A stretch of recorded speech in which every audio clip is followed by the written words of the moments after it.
Hi students, in the previous classes we have learnt about some salts. In the case of sodium carbonate, its chemical formula is Na2C. Actually, its chemical formula is Na2CO3 10H2O. Here 10H2O is written. What does this 10H2O? That means 10 water molecules.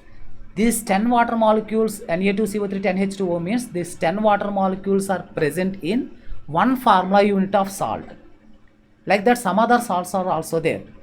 Note down in your notebook that are copper sulfate. Its copper sulfate is CuSO4 5H2O. CuSO4 5H2O. Next, ferrous sulfate. It is FeSO4 10H2O. In this sodium carbonate, Na2CO3 10H2O. Ferrous sulfate FeSO4 7H2O. Next, other salts that are calcium sulfate CaSO4 2H2O. That means in all these salts some water molecules are written. What does this signify? That means this one formula unit of salt, sodium chloride, the one formula unit of salt, that means sodium carbonate or copper sulfate or ferrous sulfate or calcium sulfate, contains fixed number of water molecules. Like that, if one formula unit of salt contains fixed number of water molecules, that is called as water of crystallization. Observe here, what is this? Water of crystallization is the fixed number of water molecules present in one formula unit of salt. For example, if we take copper sulfate, it's a formula unit. Okay, in this fixed number of water molecules are there. How many? 5. And in the sodium carbonate, one formula unit of salt means that is Na2CO3. In this 10 water molecules are there. In the same manner, calcium sulfate, it is CaSO4 one formula unit of salt. One formula unit of salt means what is its molecular formula? Already we have learned by crisscross method, that is its chemical formula. In this formula unit, fixed number of water molecules, 2 water molecules are there. Like that, if any salt contains fixed number of water molecules, that is called as water of crystallization. What is this? Water of crystallization. While we write the chemical formula with this fixed number of water molecules, we have to write that fixed number only. Don't change that number. For copper sulfate 5, sodium carbonate 10, calcium sulfate 2, ferrous sulfate 7, like that only. If that means if a fixed number of water molecules are there, these salts seem to be dry or wet. We think if water molecules are present, that seem to be wet. If we touch, that seem to be wet. But that are not seem to be wet. Even water molecules are present that are dry. Let us prove with an activity. How do you prove with this activity? For this, take some crystals of copper sulfate. These crystals of copper sulfate are in which color? Blue color.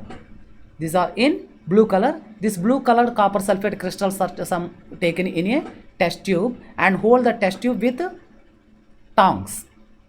And the bottom portion of the test tube, that means where the copper sulfate crystals are there, that are heated with Bunsen burner.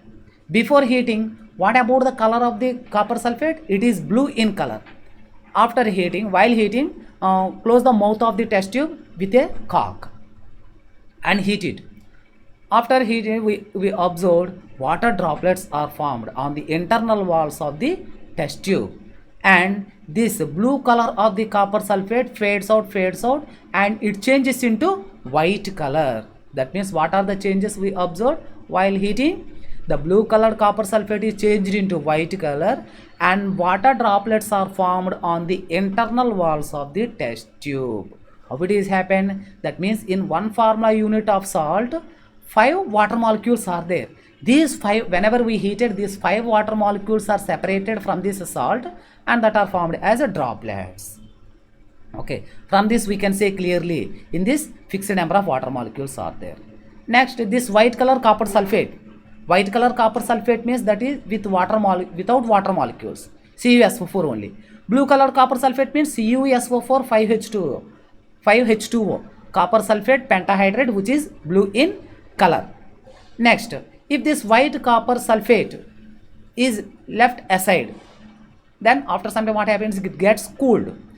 Whenever it gets cooled, again it is exposed to moisture and it changes into blue color. That means it exposed to moisture, and from this moisture, that means there was some water molecules again mixed. With each copper sulfate molecule, 5 water molecules are mixed. Like that, we observe this water of crystallization.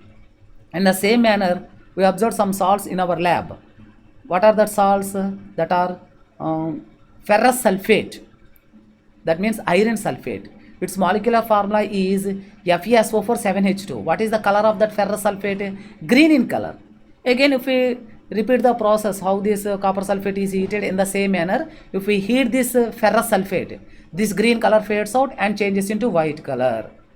That means the 7 water molecules are escaped from this fixed number of from this formula unit of this salt. And again, if we left aside, again that green color attains. From this we can say clearly it possesses water of crystallization. Next, other salts, that are plaster of Paris and gypsum. What is this plaster of Paris?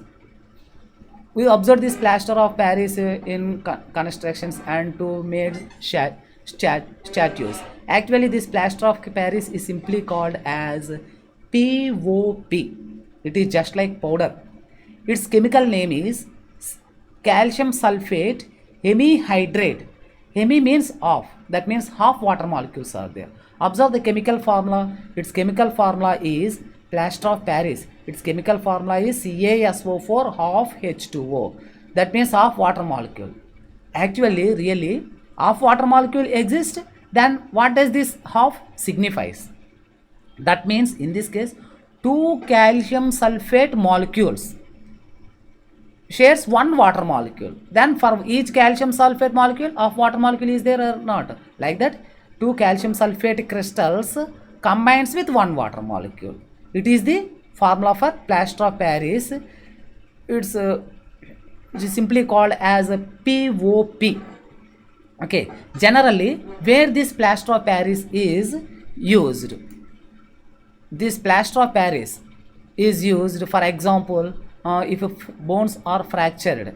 Okay, for the fractured bones, for supporting the fractured bones, this plaster of Paris is used.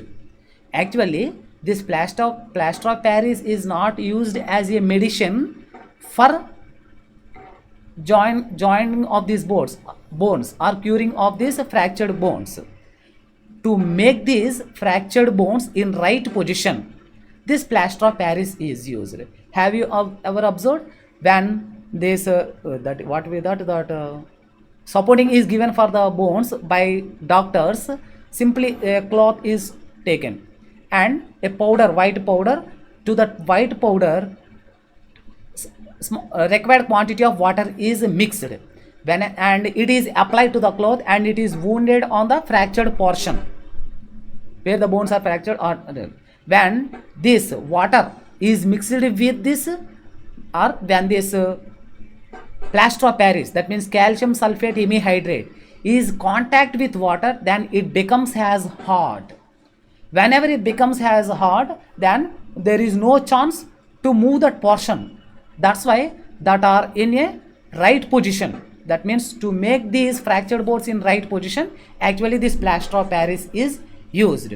And not only that, this plaster of Paris is used for ceilings in our homes, in houses, and in somewhere. For ceiling, this plaster of Paris is used. And for statue casts, that means when a statue is made, first what is needed? That casts, what we call as molds. For preparing the casts of these statues, this plaster of Paris is used.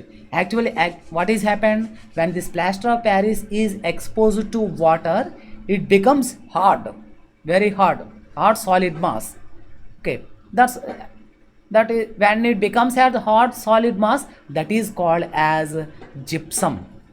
What is that? Gypsum. The chemical formula for this gypsum is CaSO4 2H2O. Observed in this equation, when this calcium sulfate hemihydrate, that means CaSO4 half H2O, Mix it with water, that means when combines with water molecules, then CaSO4 2H2O is produced. This CaSO4 2H2O is called as gypsum, and CaSO4 of H2O is called as plaster of Paris. That means in this one water molecule, when this one water molecule combines with 1/2 of water molecule, that means 3/4 water molecule, then this calcium sulfate hemihydrate, calcium sulfate calcium sulfate dihydrate. Calcium sulfate hemihydrate means CaSO4 half H2O. Calcium sulfate dihydrate means CaSO4 2H2O. That is produced. And from gypsum also we can easily prepare calcium sulfate hemihydrate. This gypsum, calcium sulfate dihydrate 2H2O, calcium sulfate dihydrate 2H2O, that is gypsum is taken, and it is heated. And it is heated to a temperature, up to which temperature? And it is heated to a temperature of 373 degree Kelvin.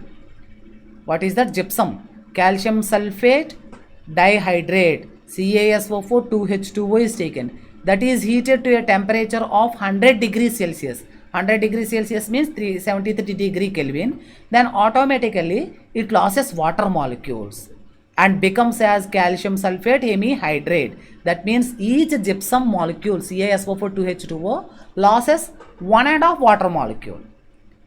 How each loses 1/2 water molecule? That means 2 gypsum molecules loses 3 water molecules. Then 2 water molecules including with half water molecule is formed. Like that, from gypsum, calcium sulfate hemihydrate, plaster of Paris, POP is prepared. Again from this plaster of Paris, gypsum is prepared. These are the important salts. Okay, calcium sulfate hemihydrate and calcium sulfate dihydrate. Students, don't get confused. These formulas and the chemical names, common names, are very, very important. In the previous examinations, most of the questions are asked from these topics. That's why prepare well these topics. Thank you.